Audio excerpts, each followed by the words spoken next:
వాటికి సమాధానం మీరు రాసిస్తే నేను చేస్తాను.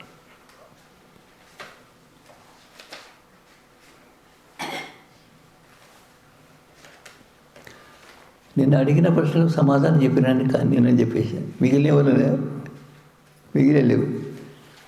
అడిగి రాసుకోండి. రాయకుండా అడిగితే మాత్రం కుదరదు. మీరు చెప్తూ మధ్యలో మైత్రేయి వాళ్ళకు సన్యాసం తీసుకున్నప్పుడు మోక్షం కావాలని అడుగుతుంది. మీరు కొంచెం దగ్గరండి. మీరు ఇప్పుడు చెప్తూ స్వామీజీ ఇద్దరు భార్యలు మైత్రేయి కాత్యాయని అని అన్నారు కదా.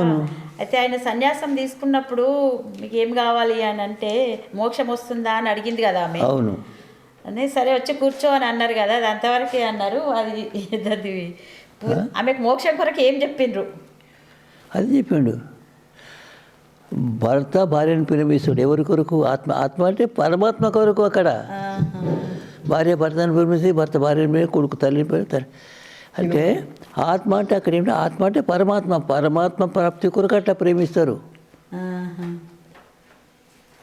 భర్త భార్యను ప్రేమిస్తే పరమాత్మ ప్రాప్తి కొరకు. తన కర్తవ్యం పూర్తి చేస్తే పరమాత్మ ప్రాప్తి అవుతుంది. ఆ విధంగా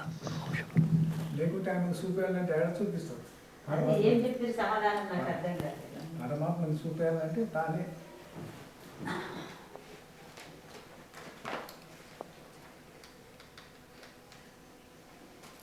రాయండి. ఇప్పుడు వీలైతే ఇప్పుడు ఇస్తే సమాధానం, లేకపోతే రేపు ఇస్తాం.